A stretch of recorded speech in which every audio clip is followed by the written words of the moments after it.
बिस्मिल्लाहिर्रहमानिर्रहीम। अस्सलाम वालेकुम नाजरीन। टुडे विद मियाँ हबीब में खुश आमदीद। नाजरीन, आज वज़ीर आज़म मियाँ शहबाज शरीफ ने ISI हेड क्वार्टर का दौरा किया। वज़ीर दफ़ा और वज़ीर ख़ारजा भी उनके हमरा थे। सर्विसेज चीफ भी इस मौका पर मौजूद थे और मुल्की मामलात के हवाले से और भारत कशीदगी के हवाले से ख़ुसूसी तौर पर बैठक हुई, जिसमें सारे मामलात का जायज़ा लिया गया। इसके अलावा आज की अहम डेवलपमेंट सलामती कौंसल में UN सिक्योरिटी कौंसल में पाकिस्तान और भारत की कशीदगी के बारे में जो है वो मामलात पर गौर किया गया। पाकिस्तान के मुस्तकिल मंदूब जो हैं उन्होंने पाकिस्तान का केस पेश किया और बहुत सारे जो UN के नुमाइंदगान थे उन्होंने इस पर तशवीश का इजहार किया। पाक भारत कशीदगी पर उन्होंने कहा कि सफारती ज़राए से ये मसला हल होना चाहिए और इस बारे में सिक्योरिटी कौंसल और UN के सेक्रेटरी जनरल ने जो है वो सालसी की भी पेशकश की है। इसके अलावा ईरान ने भी पाकिस्तान और इंडिया के दरमियान जो एक महाजराई चल रही है उसमें सालसी की पेशकश की है। बैरूनी दुनिया के काफ़ी सारे ममालिक जो हैं वो भी इस पर तशवीश का इजहार कर रहे हैं और अपने ताईं जो है वो दोनों मुल्कों के दरमियान मामलात तय करवाने के लिए कोशां हैं। इसके अलावा पाकिस्तान जो है वो ख़ारजा मामलात के बारे में अगर जानें तो मुख्तलिफ ममालिक में अपने सफ़रा के ज़रिए और अपने नुमाइंदगान के ज़रिए जो है वो इंडिया के मामलात को उठाने के लिए जो है उनसे राब्ते किए जा रहे हैं। काफ़ी सारे ममालिक ने इस पर जो है वो पाकिस्तान के मौक़िफ़ को सराहा भी है और इस पर जो है उन्होंने तशवीश का भी इजहार किया है। आज हम इन तमाम तर इशूज़ पर गुफ्तगू करेंगे, चूँकि इस वक्त सबसे अहम मामला तो जो है पाक भारत कशीदगी है और काफ़ी दिनों से यही मामला जो है वो ज़ेर बहस है। आज की ताज़ा तरीन सूरत हाल पर इस पर बात करेंगे। इसके अलावा इसके पस मंज़र और आइंदा क्या सूरत हाल बनती जा रही है इस पर भी गुफ्तगू करेंगे। आज हमने अपने प्रोग्राम में ख़ुसूसी तौर पर एक बहुत ही अहम मोतबर शख्सियत को मदऊ किया है। जनाब कर्नल रिटायर्ड जवेद ज़हूर साहब, वो सेक्टर कमांडर रहे हैं ISI के एडिशनल IG स्पेशल ब्रांच रहे हैं, डायरेक्टर I&I नैब रहे हैं और IB में भी खिदमात सर अंजाम देते रहे हैं। हमारे साथ मौजूद हैं अहमद बड़ाइच, तजिया नगार हैं, और फ़ारूक बंगई साहब सीनियर सहाफ़ी और तजिया नगार हैं। प्रोग्राम का आगाज़ करते हैं फ़ारूक बंगई साहब से। जी फ़ारूक बंगई साहब, जो आज वज़ीर आज़म ने दौरा किया है ISI हेड क्वार्टर का, ये क्या पैगाम है? बिस्मिल्लाहिर्रहमानिर्रहीम। मियाँ साहब, असल बात यह है कि जिस दिन ये वाक़या हुआ था उसी दिन भी हमने इस पे प्रोग्राम किया था। उसमें हमने दो बातें बताई थी। एक तो इसका जो है ये है कि ये जो ऑपरेशन है फॉल्स फ्लैग ऑपरेशन, और दूसरी बात ये कि सफारती सतह पे हमें काम करना पड़ेगा, क्योंकि इंडिया ने इस हवाले से देखा जाए तो जारहियत का रास्ता अपनाया और उसने महाज खोल दिया और हमने एक सफारती महाज खोला था। और सफारती महाज के सिलसिले में हम मुख्तलिफ ममालिक से भी हम बातचीत करते रहे और सबसे पहले हमने उसको पेशकश की जो है दो तरफा मुश्तरका तौर पर जॉइंट जो है ना तहकीकात का, जिससे उसने इनकार कर दिया। फिर हमने उसके लिए जो है ना UN का जो है वो फोरम की भी ऑफ़र कर दी, उससे भी उसने इनकार किया। लेकिन हमने अपने सफारती महाज पे जो अपनी कोशिशें जारी रखी और इस सिलसिले में यह है कि ईरान ने भी हमें अपनी पेशकश की खिदमत की। इस वक्त दो चीज़ें हमारे पास। दूसरी तरफ हमने अगर कुछ एक्सरसाइज कर रहे हैं, अब्दाल अल फतह के कुछ हमने मिसाइल के तजर्बात किया है, तो वो UN चार्टर के मुताबिक हम अपने दिफा का हक महफूज रखते हैं, तो उसके तहत हम कर रहे हैं। लेकिन हमारे सफारती महाज पे जो कोशिशें हम इस वक्त इस पर काम कर रहे हैं। इस सिलसिले में ईरान का जो मिशन है, पीस मिशन, वो बहुत अहम है। हमारी काफ़ी उम्मीद इससे वाबस्ता है और ये है कि अब वापस जा रहा है तेहरान से दोबारा जो इंडिया जाएगा, तो फिर उसके बाद कुछ अगर बर्फ़ पिघल जाए तो हमारे लिए इसका काफ़ी हम पर उम्मीद है। पहली बात। जहाँ तक आपके ये ISI के हेडक्वार्टर के दौरे की बात करते हैं, चूँकि आपको पता है DGISI को एडिशनल एक वो दिया गया ओहदा और ये एक मामूल की कार्रवाई है और इस हवाले से उसमें ब्रीफिंग दी जाती है बाकायदा तौर पे और प्रोसेस से आगाह किया जाता है। जो कार्रवाई इस्लामी काउंसिल का उन्हें जो है वो एडवाइज़र बनाया गया तो नेशनल सिक्योरिटी, तो इसलिए ये उसका हिस्सा है। लेकिन हमें इस चीज़ मामूल की कार्रवाई है, चीफ गए और वहाँ पे जो ब्रीफिंग होती है मुतल्लिका इंटेलिजेंस इदारों की ब्रीफिंग होती है, वो तमाम ब्रीफिंग दी जाती है। लेकिन हमें एक कामयाबी ये हुई है, सबसे बड़ी कामयाबी, कि जो महाज हमने चुना था उस पर कामयाबी कि UN सिक्योरिटी जनरल ने हमें पेशकश की है सालिसी की। ये हमारी बहुत बड़ी अहम कामयाबी है। और कल मैंने जो अर्ज़ किया था कि क्लोज डोर वो उनको ब्रीफिंग दी जाएगी और इंडिया नाकाम करने की कोशिश करे तो उसमें भी हम कामयाब हुए हैं। जी कर्नल साहब, ये फरमाइएगा कि बड़े दिनों से जो है वो फॉल्स ऑपरेशन की बात की जा रही है कि ये सारा कुछ जो हुआ है पहलगाम में, ये फॉल्स फ्लैग ऑपरेशन था।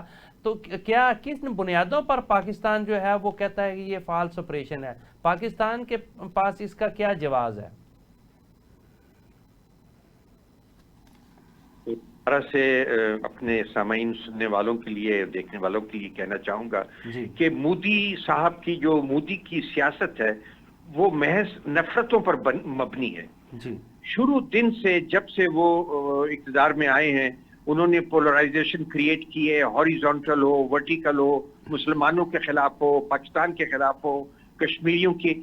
तो उनकी सियासत, ये हम कभी ना भूलें कि उनकी सियासत नफरतों पर मबनी है और वो कोई मौका नहीं जाने देते कि जिसमें उन नफरतों को आगे बढ़ाएं और अपनी सियासत को चमकाएं। अब जहां तक पहलगाम का ताल्लुक है, पहलगाम में वो कुछ भी कर सकते हैं अपने इलेक्शंस के लिए, अपनी गिरती हुई साख को बचाने के लिए, अपने वोट लेने के लिए, अपने जो इक़्तिदार है उसको इस्तेहकाम देने के लिए। और उनके लिए सबसे आसान रास्ता ये है कि वो पाकिस्तान के खिलाफ नफरतें फैलाएं। लेकिन एक चीज वो न भूलें कि देखें, कश्मीर का मसला एक डिस्प्यूटेड टेरिटरी का मसला है और ये इतने अरसे से हल तलब है जी। और हमें ये बात नहीं भूलनी चाहिए कि मोदी साहब ने अगर उसको एनेक्स कर लिया है अनकॉन्स्टिट्यूशनल तरीके से तो वो ये समझते हैं कि उसको एक दायमी इस्तेहकाम मिल गया। ऐसा नहीं है जी। और जहां तक इस बात का ताल्लुक है कि हम उसको फॉल्स फ्लैग ऑपरेशन इसलिए कहते हैं कि मोदी साहब कुछ भी कर सकते हैं पाकिस्तान को बदनाम करने के लिए, लेकिन एक हकीकत हम सबको समझनी चाहिए कि जंग इतनी आसान नहीं है इन दो न्यूक्लियर पावर्स के दरमियान जी। पॉलिटिकल माइलेज, पॉलिटिकल एडवांटेज तो वो ले सकता है, लेकिन प्रॉबेबली उसमें इतनी जरूरत नहीं होगी कि वो आगे बढ़े और इस फॉल्स फ्लैग ऑपरेशंस को तवालत देकर उस तरह, बल्कि वो उस बालाकोट की तर्ज पे भी कुछ नहीं कर सकेगा। मेरी अपनी असेसमेंट ये है। अच्छा, एक और चीज जिसको हमें एक्सप्लॉइट करना चाहिए, जिसको हमें मानना चाहिए, जिसको हमें आगे बढ़ाना चाहिए, वो ये कि कश्मीरियों के अंदर तो एक उमंग है आजादी की जी। और वो आजादी की उमंग उनके दरमियान अब भी पाई जाती है एक्सक्यूज मी। और जिस तरीके से वो सप्रेस कर रहे हैं, जिस तरीके से वो वहां की उस इलाके की जमीनों को, पहलगाम के इलाके की जमीनों को बाहर के लोगों को लाकर आबाद कर रहे हैं, उनकी लीज खत्म कर रहे हैं और उनकी जो अलॉटमेंट है वो हिंदुस्तान से आए हुए लोगों को दे रहे हैं, यानी एक नफरत जी और बढ़ती चली जा रही है। तो अगर हम ये कहें कि बजाय वो इसको पाकिस्तान को मुर्द इल्जाम लगाने के लिए, अगर वो उसका करा धरा ही नहीं है, अगर अव्वल तो हम कहते हैं कि उसने खुद ये करा धरा किया है ताकि हमें बदनाम करे, लेकिन एक और एस्पेक्ट जिसको मानना चाहिए और पाकिस्तानी कौम को इसको आगे बढ़ाना चाहिए, पाकिस्तानी स्टेट को इसको आगे बढ़ाना चाहिए कि कश्मीरियों पर गासबाना कब्जे की वजह से कश्मीरी खुद भी मोदी हुकूमत से और हिंदुस्तान से बहुत परेशान है। और वो परेशानी अगर उनको दीवार से लगाया गया, उनकी जमीनों पर कब्जा किया गया, उनकी औरतों के साथ बदसलूकी की गई, उनके तालीमी और मौके और रोजगार के मौके छीने गए, तो वो खुद रिटेलिएट करेंगे। हमारी उनको मदद की जरूरत नहीं है, ना ही वो हमारी मदद का इंतजार करेंगे। ये एक एस्पेक्ट है जिसको हाईलाइट होना चाहिए, हमारे मीडिया को भी हाईलाइट करना चाहिए, हमारी स्टेट को भी हाईलाइट करना चाहिए कि फास्ट फ्लैग ऑपरेशन ठीक है, मोदी हमारे लिए प्रॉब्लम पैदा करना चाहता है, लेकिन एक हकीकत ये भी है कि कश्मीरी खुद से आजादी चाहते हैं। ठीक, अच्छा कल साहब, नहीं तो कल वो खुद उठ खड़े होंगे। और एक और बात मैं यहाँ कहना चाहूंगा कि मोदी हुकूमत को अपनी आंखें बंद नहीं करना चाहिए, उसको में मुंह नहीं देना चाहिए।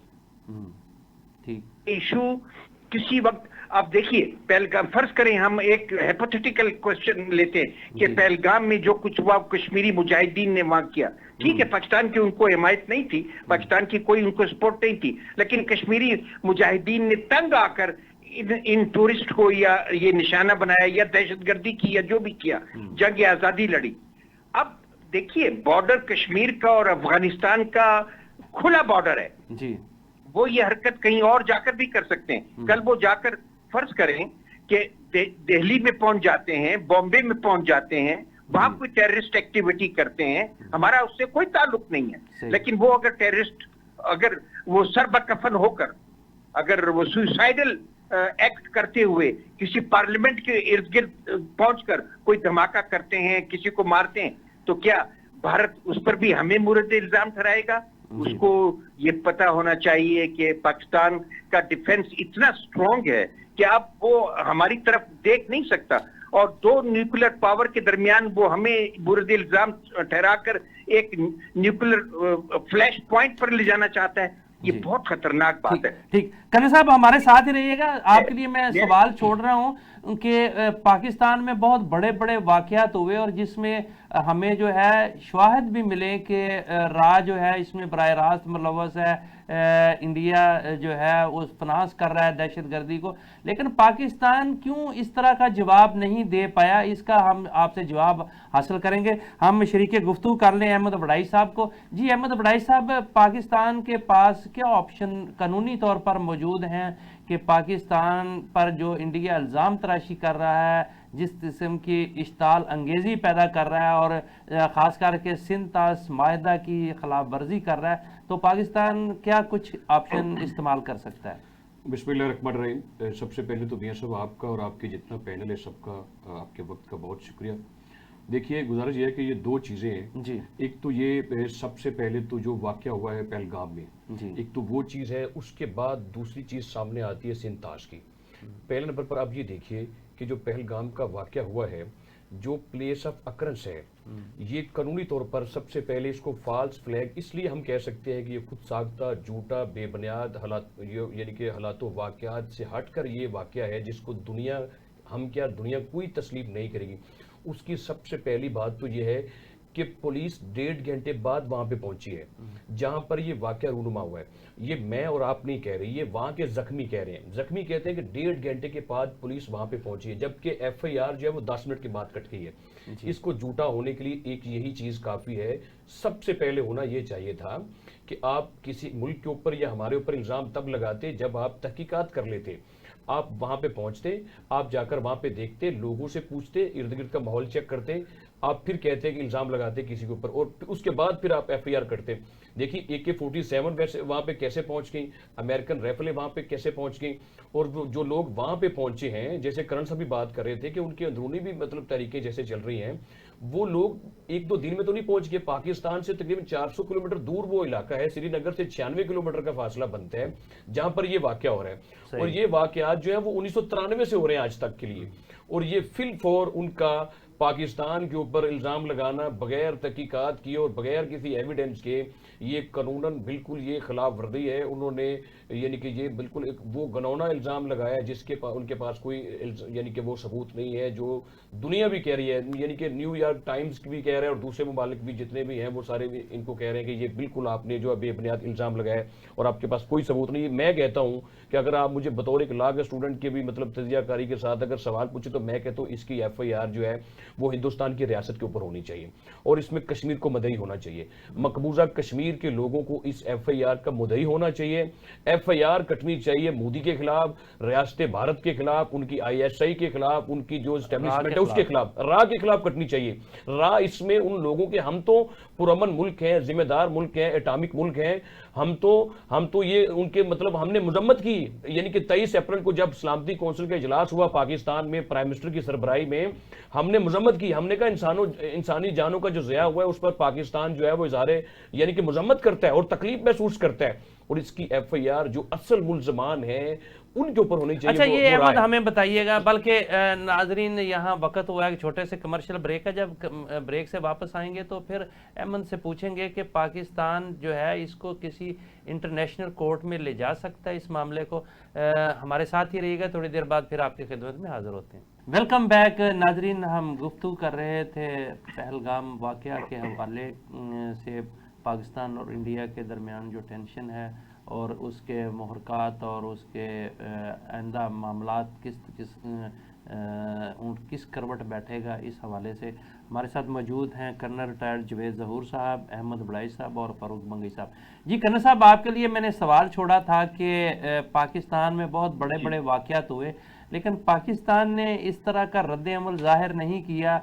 हालांकि हमारे पास काफ़ी सबूत भी थे, हमने भारत पर चढ़ाई की कोई कोशिश इस तरह नहीं की, जबकि भारत जो है वो वक्फे के साथ हमें टेस्टर लगाकर चेक करता रहता है कि ये पाकिस्तान किस किस्म का रद्द अमल ज़ाहिर करता है और वो हर वाक़या हमारे खाते में डाल देता है। ये क्यों कर ऐसा हो रहा है? मुझे बड़ी तसल्ली और खुशी हुई है कि आपने ये सवाल पूछा है जी। क्योंकि ये सवाल बहुत से पाकिस्तानियों को परेशान कर रहा होगा और बड़ा जेन्युइन क्वेश्चन है। और मैं आपको बताऊं कि पाकिस्तान के अंदर जो दहशतगर्दी हो रही है पिछले कई सालों से, उसके दो प्रॉक्सीज हैं, दो सामने की सूरतें हैं, शेप, एक BLA है और एक TTP है। और ये BLA भी और TTP भी दोनों ये प्रॉक्सीज हैं इंडिया की, लेकिन अनफॉर्चुनेटली हम इनको इंडिया का प्रॉक्सी भी नहीं कह पाए इतने सालों में। आज पहली बार मैंने मीडिया देखा, एक मीडिया चैनल ने उनको इंडिया का प्रॉक्सी कहा है। और उसमें जो जाफर एक्सप्रेस का वाकया हुआ, बड़ा संजीदा, बड़ा यानी अंधोनाक वाकया था और बड़ी जबरदस्त दहशतगर्दी हुई और हम उसको क्राइसिस नहीं बना पाए। हाँ जी। जैसा क्राइसिस ये पहलगाम में इंडिया बना पाया है, हमें मानना पड़ेगा कि वो इसको क्राइसिस के तौर पर पेश कर चुका है, उसने इसको क्राइसिस बना दिया है। क्योंकि हमने सफारती महाज पर बहुत कामयाबी हासिल की है और इंडिया को सुबकी हुई है, वो अपना जो नैरेटिव था उसको बेच नहीं पाया है, लेकिन वो इसमें जरूर कामयाब हो गया कि उसने पहलगाम को एक क्राइसिस बना दिया है। हालांकि वो इतना बड़ा क्राइसिस नहीं जितना ट्रेन हमारी अगवा हो गई थी और वहां जाकर इतने लोग मारे गए और इतना क्राइसिस बनाते, उससे कहीं है हमारी सुस्ती है as a state, as a मुल्क, एज ए गवर्नमेंट। हमें चाहिए कि हम इसको बहुत आगे लेकर जाएं और इस तमाम सबूत जो हैं, आपको याद होगा कई साल पहले एक बुकलेट बनी थी आर्मी की तरफ से और उस बुकलेट में तमाम शवाहिद इकट्ठे किए गए थे। उसके बाद कई साल बीत गए हैं, लेकिन जितने टेररिस्ट वाकयात हुए हैं इन सब में इंडिया की इन्वॉल्वमेंट है, इन सब में रॉ की इन्वॉल्वमेंट है और इनके प्रॉक्सीज BLA और TTP ने। हमें चाहिए कि हम फौरन इन तमाम को लेकर आलमी फोरम्स पे जाएं, ख्वाह मुत्तहिदा हो, ख्वाह आलमी अदालत हो, ख्वाह हमारे दोस्त ममालिक हो, ख्वाह OIC हो, UN हो, तो उन सब को हमें इनको एक्सप्लॉइट करना चाहिए, उनको बताना चाहिए ताकि एक्सपोज हो। आपका सवाल बिल्कुल वैलिड है।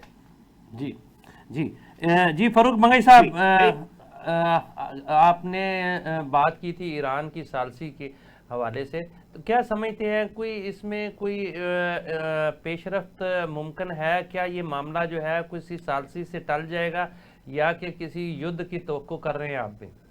साहब, इस वक्त ईरान जो सालिसी कर रहे हैं बहुत बोल्ड स्टेप है ये। अच्छा। क्योंकि कोई भी इस तरफ नहीं आ रहा था और सबसे पहले उसने बता दिया था कि मैं सालिसी करूँगा। ये पीस मिशन जो है इससे हमें काफ़ी उम्मीदें भी वाबस्ते है और बड़ा हार्ड मिशन है, क्योंकि पाकिस्तान जो है वो उसको मतलब है कि इम्पार्शल रहना बड़ा मुश्किल हो गया इससे, और लेकिन उसकी मजबूरी है क्योंकि हम उसके हैं स्ट्रेटेजिक पार्टनर और वो उसका है कारोबारी पार्टनर। तो इस सिलसिले में ये है कि ईरान बहुत अच्छा मतलब स्टेप उसने लिया है और कोशिश भी है, नहीं, अक़वाम मुत्तहिदा का क्या किरदार होना चाहिए और क्या आप उससे मुतमिन हैं? मैं पहले इससे लेट मी टू कंप्लीट। इसमें दो चीजें हैं कि हमें क्या चीज इस चीज का रिजल्ट आउटकम क्या होगा। अब यह है कि वापस वो यहाँ से सीधा आई थिंक कि नहीं जा रहे दिल्ली, और वो जा रहा है तेहरान से वापस कल मेरे ख्याल में उसका विजिट है, उधर जाएगा। अच्छा। अब ये है कि वहाँ पे वो मतलब एक इंडियन हुकाम से बातचीत के बाद पता चलेगा कि इस मिशन का रिजल्ट क्या है, नेगेटिव है पॉजिटिव है, वो क्या जवाब देते हैं। और इस सिलसिले में ये पहला मिशन होगा सफारती पीस मिशन जो उनसे रब्ता करेगा। इससे पहले कुछ नहीं हुआ। एक अहमियत यही है, इंपॉर्टेंस। दूसरी बात यह है कि इसके नतीजा क्या निकलेगा, हमें फायदा क्या है। पहली बात तो ये है कि इसको आसान तर बनाएगा, और दीगर ममालिक जो है हमारे दोस्त ममालिक अगर इस पीस प्रोसेस में आते हैं, इस कशीदगी के खात्मे में आते हैं, तो उनके लिए इससे आगे बढ़ाने में आसानी होगी। और एक जो है ना बात डिप्लोमेटिक जरा ये भी कहते हैं कि ये इसका बैक डोर जो बैक चैनल जो एक राब्ता होता है वो भी खोल सकता है। लेकिन जहां तक आपने जिक्र किया, देखिए हमने ब्रीफिंग दी थी और वो मुतफिक हो गए हैं। अब जबकि यूएन सेक्रेटरी जनरल आपको ऑफर करता है तो उसको अगर कोई रिजेक्ट करते हैं, उसके बाद अगर कोई इस तरह होते हैं हम अपने दिफा के लिए कुछ करते हैं, वो जारहियत करते हैं, तो ये हमारा हक है। फिर हमारे पास और कोई ऑप्शन ही नहीं है, क्योंकि यूएन जो वो इदारा है कि उसके सिक्योरिटी जनरल आपको सालिसी देता है और इंडिया उससे भी इनकार कर लेता है, तो इंटरनेशनल लॉ के मुताबिक, मतलब यूनाइटेड नेशन चार्टर के मुताबिक, और उससे हट करके देखो ना, ये तो सीधी सी बदमाशी है ना कि अगर यूएन जो है वो भी कह रहा है कि जी आप सालसी करें, तमाम बड़े ममालिक जो हैं और उनको भी इस पर तशवीश है और वो सारे किरदार अदा कर रहे हैं, इसके बावजूद अगर इंडिया जो है वो इस तरफ आता है तो फिर अक़वाम आलम को क्या करना चाहिए? कोई किसी बदमाश का रास्ता रोकने का भी तो कोई रास्ता। बदमाश का रास्ता तो फिर उधर ही जाएगा ना। आखिरी उसका स्टेशन तो वही है, मामला तो उधर ही जाएगा, यूएन में जाएगा ना। कोई और इदारा तो दुनिया में नहीं है, तो वहां किस मुंह से जाएगा? वहां इसको कहां से फेवर मिलेगा, ये रिलीफ कैसे मिलेगा? तो यही है कि हमारे लिए बड़ा ऑप्शन है, यही तो इसलिए इसको कामयाब करा दे। नहीं, आप मेरी बात नहीं फॉलो कर रहे। देखें कि कल को अगर कोई इंसिडेंट हो जाता है तो उसके बाद यूएन का किरदार जो है वो क्या होगा? असल तो मामला होता है कि किसी हादसा होने से पहले बचाया जाए। दोनों मुल्कों को जो है लड़ाई से बचाने के लिए अक़वाम आलम का क्या किरदार? ये है, बात यह है कि उसने तो ऑफर किया ना अपनी जी। उसने यूएन सेक्रेटरी जनरल ने कहा है कि जी मैं सालिसी के लिए तैयार हूँ। अब इंडिया के कोर्ट में है बात कि वो क्या जवाब देता है। चले, आप भी इंडिया पे डाल रहे हैं जी। अहमद साहब, चूंकि आप लॉयर भी हैं और हमें हमारे नाजरीन को ये बताएं कि सिंध तास माहिदा जो इंडिया यकतरफा तौर पर जो है वो इसको जवाज़ बनाकर जो है पाकिस्तान का पानी बंद कर रहा है और उस माहिदे से रूगर्दानी कर रहा है, तो पाकिस्तान के पास कानूनी पॉइंट ऑफ व्यू से क्या ऑप्शन है और इसमें ग्रंटर क्या किरदार अदा कर सकते हैं, और अगर वो इस माहिदे से फिरता है तो फिर पाकिस्तान क्या करेगा? अच्छा, ये बात कहने से पहले एक जुमला, चूँकि बंगश साहब ने जैसे बात की है कि अक़वाम आलम जो है वो आखिरी प्लेटफार्म है, तो मियाँ साहब अक़वाम आलम के पास जो यूएनओ की जो करारदादें पड़ी हुई हैं कश्मीर के मुतालिक, आप वो ज़रा देख लीजिए कि आज तक अक़वाम आलम ने उनके ऊपर क्या किया है। जो सलामती कौंसिल में जहाँ पे जो हमारी करारदादें वहाँ पे पड़ी हुई हैं कश्मीर के मुतालिक, उसका आज तक कोई फैसला नहीं आया। आगे देखते हैं क्या फैसला आता है। अब बात कर लीजिए आप सिंध ताज जो मुआहदा है, देखिए ये दो ममालिक के दरमियान 1960 में एक एग्रीमेंट हुआ था। ये एग्रीमेंट था दरियाओं के मुतालिक और पानी के मुतालिक। इसका जो ग्रंटर है, जो जामन है इसका, वो आलमी बैंक है। आलमी बैंक जो है वो उसके मुताबिक जो हमने एग्रीमेंट किया था उसके जो ज़िमानात हैं वो बड़े क्लियर थे कि दोनों मुल्क जो हैं वो अगर कुछ भी नया करेंगे, अगर पानी के मतलब कुछ करेंगे, उसका कोई रुख मोड़ना चाहेंगे या पानी के मतलब जो सालाना जो भी मतलब बातचीत होगी उसके लिए उन्होंने इदारे भी कायम किए खुद से भी, और ये बात बड़ी क्लियर सेट की गई कि जो भी नया डैम या कुछ भी ऐसा किया जाएगा वो दूसरे मुल्क की मर्जी से होगा। भारत ने इससे पहले भी सर किशन गंगा डैम बनाया है, उसने पाकिस्तान को नहीं पूछा था इसके मतलब, और पाकिस्तान तब भी जो मतलब यानी कि जो आलमी बैंक के उसके पास दरखास्त की थी। पाकिस्तान के पास ऑप्शन ये है कि पहली बात तो ये है कि हिंदुस्तान पानी रोक नहीं सकता है, उसके पास कोई ऐसी अथॉरिटी नहीं है पहले मुआहदे के मुताबिक। अगर वो उसकी खिलाफ वर्जी करता है या रूगर्दानी करता है तो मियाँ साहब फिलपोर पाकिस्तान जो है उसको जाना चाहिए उसी आलमी बैंक के पास, उसको जाके कहना चाहिए कि भाई साहब ये आप ग्रंटर थे, आप जामन थे, आप इसकी सालसी कर दें। आप हमें बताएं कि ये हिंदुस्तान यकतरफा तौर पर ये काम कर रहा है, ये हमारे मतलब 25 करोड़ मुल्क की ये डेड लाइन है, ये लोगों की जिंदगियों का सवाल है। तो आप इसको रोके इस बात से। वो उसमें उनको सालसी का कह सकते हैं, या वो सालसी अदालत का भी किरदार अदा कर सकता है, खुद आलमी बैंक भी किरदार इसमें अदा कर सकता है। अगर वो ये इसमें जाएं, उसके बाद पाकिस्तान के पास ऑप्शन यह है कि वो ICJ में चले जाएं, इंटरनेशनल कोर्ट ऑफ जस्टिस का जाके दरवाजा खटखटाएं, उनसे कहें कि भारत जो है वो ये ज्यादती कर रहा है, हमारी दरखास्त लें। जैसे अभी सलामती कौंसिल में पाकिस्तान ने दरखास्त की थी इस सारे मामले के मुतालिक, जैसे सिंध ताज का जो मुआहदा मुअत्तल किया गया, सस्पेंड हुआ, और उसके साथ जो हिंदुस्तान ने जो मतलब आग लगाई हुई है एक तरफा अपने मुल्क से हमारे ऊपर जो वार करना चाहता है, इसके मुतालिक पाकिस्तान ने जो कुछ अब तक जाके कहा है वो सलामती कौंसिल ने भी तस्लीम कर लिया, सिंध ताज को भी तस्लीम कर लिया, पानी के मामले को भी तस्लीम कर लिया, और इस बात को भी तस्लीम कर लिया कि भाई हिंदुस्तान यकतरफा तौर पर जो कुछ करना चाहता है, जो मतलब वो फौजी कार्रवाई करना चाहता है, वो उससे बात रहे। इससे जनूबी एशिया के और पाकिस्तान पूरी दुनिया के अमन को खतरा लाक हो सकता है। और उसी सलामती कौंसिल में आज कश्मीर को भी डिस्कस किया गया, और ये समझते हैं वो UN इस बात को समझती है कि पानी मसला नहीं है असल, ना इसमें किसी और चीज का कोई मसला है, मसला है कश्मीर। आप कश्मीर का जो मुतनाज़ जो टेरिटरी है उसको हल कर दें। अगर आप उसको हल नहीं करेंगे, मोदी जो है वो जिस तरह आग से खेल रहा है, हिंदुस्तान जिस तरह बंद गली में दाखिल हो रहा है, ये उसको इस बात का यानी कि अंदाजा नहीं है कि जितनी बड़ी ये वार होगी फिर पूरी दुनिया देखेगी, और हिंदुस्तान जो वहां पे पहलगाम में जाकर जो हर साल सावन के महीने में जो पूर्णमासी की रात जहां पे वहां जाके जो मनाते हैं वो नहीं फिर मना सकेगा। अगर जंग हुई, अगर हम पर मुसल्लत की गई पाकिस्तान के ऊपर, तो फिर वो स्नान नहीं कर सकेंगे, और फिर उनको चीता जलाने के लिए राख भी नहीं मिलेगी, उनको कहीं से कोई लकड़ी नहीं मिलेगी हिंदुस्तान के ऊपर। वो पाकिस्तान भी हमले करेगा कि वो रहती दुनिया तक फिर हिंदुस्तान देखेगा कि और उसका नामो निशान तक नहीं होगा। और सर इसमें मियां साहब ये है कि फिल फॉर पूरी दुनिया को चाहिए कि जो जंगें हैं वो हल नहीं होती, जंगें मतलब उससे पूरी दुनिया को नुकसान है, पाकिस्तान को और हिंदुस्तान को, सारे ममालिक को नुकसान है। और यानी कि जनूबी एशिया में यहाँ पर निसब से ज्यादा आबादी दुनिया की रहती है, और अब एक शख्स जो है वो जो RSS सोच लेकर जिस तरह पूरी दुनिया के और पाकिस्तान के अमन को तबाह करना चाहता है, जो कातल है, जो कसाब है गुजरात का, और जिसको अमेरिका ने पाबंदी लगाई, जिसको दुनिया ने, कनाडा ने अपनी पार्लियामेंट में खड़े होकर यही तो तजाद है अहमद बड़ाई साहब के। देखे ना, एक तरफ एक वक्त में जिसको बुचर ऑफ गुजरात कहा जा रहा था उसको अब आंखों पे बिठाया जाता है, और अमेरिका का वो बहुत ही अपने मफादात है। अमेरिका ने असला नहीं देना, अभी अभी उन्होंने पता नहीं कितने अरब का उसको असला दे दिया सर। ये उनका सिखों का भी ये कातिल है, ये मुसलमानों को भी कातिल है। अगर आप ममता जी को पढ़ें, अगर आप नीतीश कुमार को देखें, अदू ठाकरे को देखें, जो केजरीवाल है उसके स्टेटमेंट को देखें, तो वो कहते हैं ये सिर्फ और सिर्फ इंतहा पसंद हिंदुओं का दोस्त है, उनका नेता है, ये किसी और का लीडर नहीं है, ये हिंदुओं का भी दुश्मन है। ये उनके स्टेटमेंट सर हिंदुस्तान में। नाजरीन, यहाँ वक्त हुआ एक छोटे से कमर्शियल ब्रेक का, हमारे साथ रहिएगा, थोड़ी देर बाद फिर आपकी खिदमत में हाजिर होते हैं। वेलकम बैक नाजरीन, हम गुफ्तगू कर रहे हैं पाक भारत कशीदगी के हवाले से, और हमारे साथ मौजूद हैं कर्नल रिटायर्ड जावेद ज़हूर साहब, फ़ारूक बंगई साहब और अहमद बड़ाई साहब। जी कर्नल साहब, मैं जो अज्यूम कर सका हूँ, जो मेरी समझ में बातें आती हैं कि देसी सा झटका सा बंदा हूँ मैं, कि अपने जोरे बाजू पर ही सारे फैसले किए जाते हैं, और आज भी जो है वो ताकत की ही ज़बान जो है वो समझी जाती है। भारत जो है वो जो जिस तरह से मर्जी कर ले, आलमी सतह पर कोई उसको रोकने वाला नहीं। इसी तरह अगर पाकिस्तान ने कश्मीर का मामला हल करना है, पाकिस्तान ने अपने आबी वसाइल की जो है वो पासदारी करवानी है, तो उसे भी कुछ ना कुछ करना पड़ेगा। तो आखिरकार हमें इन तमाम तर मामला से निपटने के लिए, भारत की जारियत को नथ डालने के लिए पाकिस्तान को किस किस्म की तैयारियां करनी चाहिए? जी देखिए, मैं दो बातें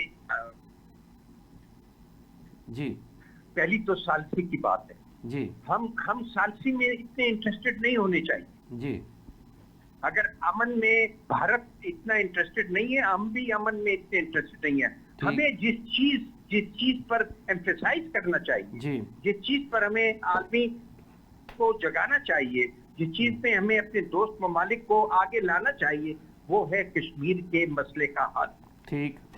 हमें इस चीज को टॉप प्रायोरिटी में लिखना चाहिए। हमें ये बात नहीं करनी चाहिए कि सालसी हो रही है, सालसी करा देंगे। हमें ये कहना चाहिए कि कश्मीर का मसला हल होना चाहिए। सही। क्योंकि बेसिक प्रॉब्लम है बिटवीन इंडिया एंड पाकिस्तान, वो कश्मीर का इशू है। बुनियादी तनाज़ा तो है जो कश्मीर ही अमन है। के अगेंस्ट, जो अमन को खतरा है जिस चीज से, उसको कश्मीर के मसले के हल ना होने की वजह से है, कश्मीर के लोगों को सप्रेस करने की वजह से, उनकी आजादी छीनने की वजह से। इसलिए हमें साल्सी से ज्यादा जिस चीज को आगे हाईलाइट करना चाहिए वो ये करना चाहिए कि आलमी ताकतें आगे आए और कश्मीर के मसले को हल कराएं।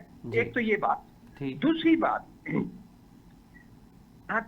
हमारी अपनी ताकत का सवाल है। हमारी ताकत सिर्फ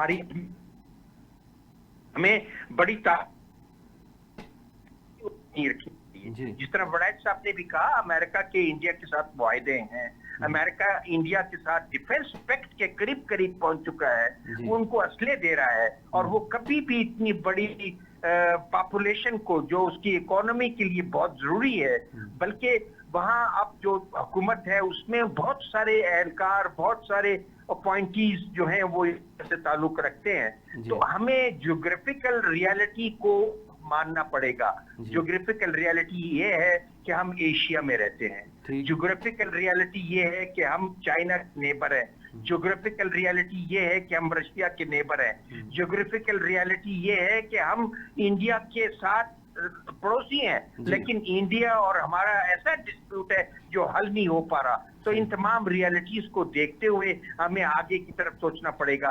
और देखिए, हमें इंटरनली अपने मामलात को भी पॉलिटिकल इनिशिएटिव्स लेना पड़ेंगे ताकि मामलात बेहतर हो। फौज के साथ तो सब कौम खड़ी है, और जब आप देखेंगे ये कौम लड़ने के लिए हमेशा तैयार रहती है। खुदा न करे ऐसा वक्त आया तो पूरी कौम फौज के साथ खड़ी होगी, लेकिन हम पर एज ए स्टेट भी ये फर्ज बनता है कि उन एरियाज को भी हम देख लें जो हमारे थोड़े ग्रे एरियाज है। पॉलिटिकल इनिशिएटिव्स लें, जस्टिस सिस्टम बेहतर करें ताकि लोगों के अंदर एक और कॉन्फिडेंस पैदा हो, और इंडिया के साथ हम उस तरह बात कर पाए जिस तरीके से हमें करनी चाहिए, जो अनफॉर्चुनेटली अभी पॉलिटिकल लेवल पर उस तरीके से बातचीत नहीं हो रही। और हमें ये तासुर हम ये तासुर देने की कोशिश कर रहे हैं कि साल्सी होनी चाहिए और इससे अमन हो जाएगा। हमें अमन की जरूरत नहीं है, हमें कश्मीर के मसले को हल कराने की जरूरत है। इसको स्ट्रेटेजिक लाइन हमारी ये होनी चाहिए मियां साहब। ठीक, बिल्कुल। आपके ख्याल में जैसे को तैसे के जरिए ही निपटा जा सकता है? जी जी बिल्कुल। और मैं आपको आज बता रहा हूँ, मेरी अपनी जितनी अंडरस्टैंडिंग है, कभी भी इंडिया जरूरत नहीं करेगा कि वो पाकिस्तान की एयर स्पेस को वायलेट करे अब, या हमारी लैंड को वो क्रॉस करने की कोशिश करे। बढ़ के वो मारता रहेगा, कहता रहेगा, और हम उसके लिए एक एडवाइस दे रहे हैं कि मोदी साहब या इंडियन पीपल या इंडियन लोग कश्मीर के मसले का हल करो। ये मोदी साहब के लिए बहुत बड़ा मसला कश्मीरी बना सकते हैं, और वो हम पर डालने के लिए खुदा न करे दो न्यूक्लियर पावर के दरमियान जंग का सबब न बन जाए। ठीक ठीक। फारूक बंगश साहब, कर्नल साहब ने अभी एयर स्ट्राइक की बात की। इंडिया को बहुत ज़्यादा मान अपने राफेल तैयारों पर है। क्या पाकिस्तान के पास जो इस वक्त इंस्ट्रूमेंट्स हैं, जो पाकिस्तान के पास कैपेबिलिटी है, आप उनका थोड़ा सा मुआवजा करें कि दोनों मालिक जो हैं वो किस पोजीशन पर खड़े हैं? सर, पहली बात है, मैंने अर्ज़ किया था कि हमारे पास आखिरी प्लेटफार्म यूएन है जी। हम एक बैनुल-अक़वामी बरादरी में रहते हैं, हमारे पास इसके अलावा कोई और रास्ता नहीं है। हम यहाँ पंचायत तो नहीं लगा सकते ना, वो हमारे मसाइल हल करे या नहीं करे, हमने जाना पड़ेगा वहाँ। अच्छा। फ़लस्तीन में जो कुछ हो रहा है उस पर आज तक यूएन ने क्या किया है, सबके सामने है, पहली बात। दूसरी बात यह है कि कल वहाँ पे जो ब्रीफिंग हुई है उसमें आबी हवाले से बात ब्रेकेटेड है जी, टू द एस्केलेशन, इससे ब्रेकेटेड हुआ है, तब हमने वहाँ उठाया है, वरना आबी जो है ना ये जारहियत हम वहाँ नहीं उठा सकते थे, और वो दोनों इसलिए ब्रेकेटेड किए गए हैं। वहाँ से हमें जवाब मिलेगा तो हम दूसरी तरफ जाएंगे। अब आप आए डिफेंस के हवाले से। इस वक्त इंडिया में जो तीसरे चल रहा है कि वहाँ लोग उसको कहते हैं कि जी you are taking a long time strike, और उसको बताया जा रहा है कि अगर आप स्ट्राइक नहीं करेंगे तो इंडिया ना पाकिस्तान स्ट्राइक कर देगा।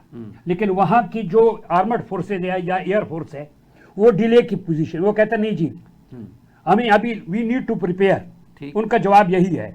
और यही वजह है कि वहाँ एक जनरल को फारिग किया गया, और डिप्टी एयर को भी जो है ना चीफ को भी फारिग कर दिया गया, और जो इंटेलिजेंस का था जो सब कुछ करता है उसको भी काला पानी भेज दिया गया है। इससे आप अंदाजा लगाए। अब आप राफेल को जो उन पर बड़ा मान है, और ये उस वक्त राफेल उसने ले लिया जिस वक्त उनको बताया गया कि आपके जो जहाज है मैं आपको ये रिटर्न बात बता जो लिखा गया वहाँ पे हिंदुस्तान टाइम में और मुख्तलिफ कि आपके जहाज जो है ना ये उड़ती लाशें हैं, इसलिए अब फिर राफेल की तरफ हो गई। लेकिन हमारे पास जो जहाज है JF-17 थंडर, वो उसके बहुत वो भी जो है ना 4th जनरेशन है, और उसमें खास रेडार है जो टारगेट को लॉक करके और उसको जनाब निशाना बनाता है। उसकी सबसे बड़ी अहमियत ये भी है कि वो हम खुद बनाते हैं। कुछ उनके पास राफेल आए, कुछ आने हैं, ठीक, कब आएंगे 2030 में, जब भी आएंगे। एक तो हम इसमें खुद कफील है, दूसरी ये है कि एयर शो दुनिया में जहाँ भी होता है हमें दावतनामा मिलता है, हमारा ये जहाज़ वहाँ पे चला जाता है। तो अगर आप उस चीज़ की देखा जाए उस तरफ, तो मेरे ख्याल में हमें हमारे पास भी दूसरी बात यह है कि F-16 के इस्तेमाल करने पे हमें कोई पाबंदी नहीं है, वी कैन यूज़ इट, कोई हमारे ऊपर पाबंदी नहीं है। हमने जहाज़ इसलिए नहीं खरीदे कि हम रखेंगे, तो इसलिए अगर आप देख ले तो वो तो हमें डरा रहे हैं राफेल के हवाले से ना। और ये जो बैटल फील्ड है ये टेस्टिंग होते हैं, मतलब है कि वेपन्स इंडस्ट्री के लिए, तो अल्लाह न करे कि जंग हो, और अगर उस वक्त जनाब राफेल जो है ना को आपने हिट कर दिया तो राफेल जो है ना फ्रेंच का पूरा की पूरा ख़त्म हो जाएगा।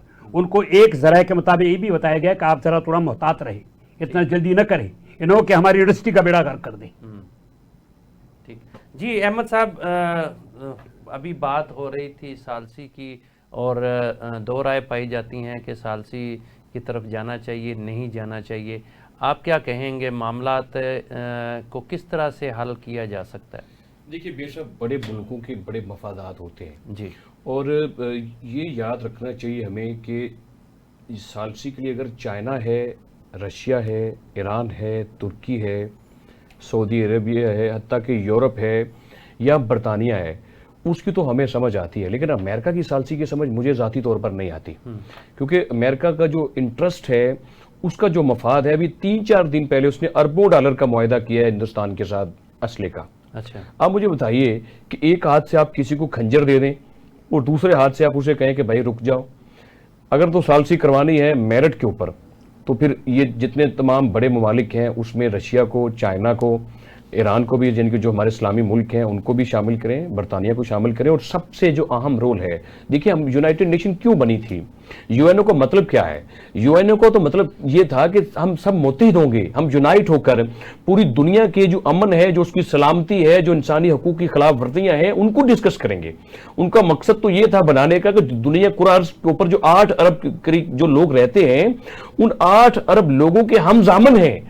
आप एक सिंध ताश को जामन समझते हैं, आप एक मुल्क को जामन समझते हैं? नहीं, यूएनओ जो है वो फलस्तीन का भी जामिन है, वो गजा का भी जामिन है, वो कश्मीर का जामिन है, वो पाकिस्तान का जामिन है, वो बर्मा का, शाम का, ईरान का, इराक का, सबका जामिन है। लेकिन माफ कीजिएगा, वो जामन जो है वो अपना किरदार अदा करने में नाकाम रहा है। वो पहले स्टेटमेंट क्या दिया मैंने ये गुजारिश की, वहां पे कन्फ्लिक्ट ऑफ इंटरेस्ट आ जाता है। मतलब वो जो उनकी इतनी इतनी बड़ी इकोनॉमीज हैं, जो वो असला फरोख्त करता है, वो उसका पैसे को जो तजारत करता है, वो जो जहर देता है दुनिया का अमन तबाह करने के लिए, उसमें वो खुद भी तबाह हुआ है। अमेरिका क्या, अमेरिका तबाह नहीं हुआ? मतलब इन सारे मामलात में कैसे निकला वो? अफगानिस्तान से हमारी मदद के बगैर वो जा सकता था? खरबों डॉलर उसने 9/11 के बाद उस जंग में उड़ाया यहाँ पे, और उसका सबसे ज्यादा खुमियाजा पूरी दुनिया में जो जंग का खुमियाजा था वो सिर्फ हमने भुगता है। क्या सालसी, ये क्या लोग ये सालसी करेंगे मियां साहब? हमने 9/11 के बाद $50 बिलियन की इकानमी हमारी तबाह हुई, 80,000 के करीब हमारे लोग शहीद हुए, 9,000 हमारा जवान इसमें शहीद हुआ है, और आज भी वो सिलसिला जारी है।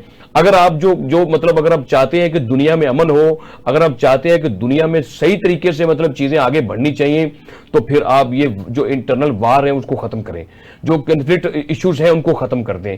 आप कश्मीर में यहाँ हल कर दें, वहां गजा में फलस्तीन उस इश्यू को हल करेंगे। आप इसराइल के साथ चाहते हैं कि जंग खत्म हो, तो ये चीजें नहीं करेंगे। आप दुरुस्त कहते हैं कि अगर सिर्फ 2 मसले हल कर दिए जाए ना, गजा का मसला, फलस्तीन का मसला, तो मुसलमानों के सारे मसले, तो पूरी दुनिया में अमन हो। और एक शेर मुझे राहत अंदूरी का याद आ रहा है, वो हिंदुस्तान के शायर थे, उन्हें भी हिंदुस्तान की एस्टेब्लिशमेंट का सामना करना पड़ा, वो जेलों में बेचारा बैठा रहा। उसने एक शेर में कहा था कि लगेगी आग तो फिर आएंगे कई गर्जत में, यहाँ पे हमारा मकान थोड़ी है। और आगे चलकर फिर उसने राहत अंदूरी ने यह कहा था कि सरहद पे तनाव है क्या, सरहद पर तनाव है क्या? लगता है चुनाव है क्या? यानी कि ये मतलब अगर वो हिंदुस्तान सर, मैं आपको खराज तहसीन पेश करता हूं पाकिस्तान के मीडिया को, आपने सिचुएशन रूम बनाए हैं, हिंदुस्तान ने वार रूम बना दिए। यानी कि वहां का जो मीडिया है, वहां के जो लोग हैं, हमारे कर्नल साहब भी बात कर रहे हैं, हमारे कर्नल साहब तरीके से बात करें, वो इंडिया के मीडिया ने इंडिया को फंसा दिया है सर। वो जंग बना रहे हैं, कमरों में बैठ के जंग बनाई हुई है, जंग बनाई हुई ना, तो वो जंग के माहौल में अब उनकी अब्दाली मिसाइल पड़ा ना, अब्दाली मिसाइल पड़ा 450 किलोमीटर, पता चलेगा। हम तो बड़े मुतमईन नजर आते हैं, वो बड़े खौफजदा हैं। हम पता क्यों मुतमईन है? हम अगर शहीद हो गए तो भी जन्नत है, वापस लौट आए मारकर तो फिर गाजी हैं। इनको पता चलेगा जब सलाहुद्दीन अयूबी, मोहम्मद बिन कासिम और नूरुद्दीन जंगी जैसे लोग अभी इंशाल्लाह मौजूद हैं, जब ये मुसलमानों में उठेंगे तो फिर हिंदुस्तान को समझ आएगी कि हमारे साथ अच्छा, चले मैंने जरा ना कर्नल साहब की तरफ जाना है। जी कर्नल साहब, एक सवाल मेरे जहन में बड़ी देर से था, मैंने कहा मैं आपसे ही पूछूंगा, ये कि इस वक्त सूरत हाल जो इलाकाई सूरत हाल है वो ये नज़र आती है कि बांग्लादेश इंडिया के ख़िलाफ़ है, भूटान, नेपाल, श्रीलंका पाकिस्तान के साथ तो शुरू से खटका रहा है, ईरान भी उस तरह से इंडिया के साथ नहीं है, पाकिस्तान का नेबर है और पाकिस्तान के साथ है, अफ़गानिस्तान की भी पोजीशन कुछ ऐसी है, चाइना बहुत पूरी तरह पाकिस्तान के साथ खड़ा है। अच्छा, ये सारी सूरत हाल में और फिर उसके बाद रशिया जो है वो भी अगर कल को खुदा न खास्ता कोई ऐसी सूरत हाल बनती है तो ज़्यादा तो को यही है कि चीन और रशिया जो है वो पाकिस्तान का साथ देंगे। ऐसी सूरत हाल में क्या इंडिया जो है वो किसके सर पर ये सारा कुछ कर रहा है, उसको कहाँ से शय मिल रही है सर? देखिए, तभी तो इतना रिस्ट्रेंट आपको नजर आ रहा है जी, क्योंकि वो आइसोलेट होता जा रहा है इंडिया। आपने बिल्कुल सही कहा। और जहां तक चाइना का ताल्लुक है तो मैं आपको ये कहना चाहूंगा कि आपने वो रिसेंट स्टेटमेंट किसी की वहां से सुनी होगी कि जो पाकिस्तान की सलामती और यकजहती है और सिक्योरिटी है, अगर खुदा न करे उस पर कोई ज़रब आने की हुई जरा सी तो चाइना ऑल आउट जाएगा पाकिस्तान के लिए, पाकिस्तान की मदद करने की। इससे बड़ा बयान हो नहीं सकता किसी स्टेट की तरफ से किसी दूसरी स्टेट के लिए। और ये एक बहुत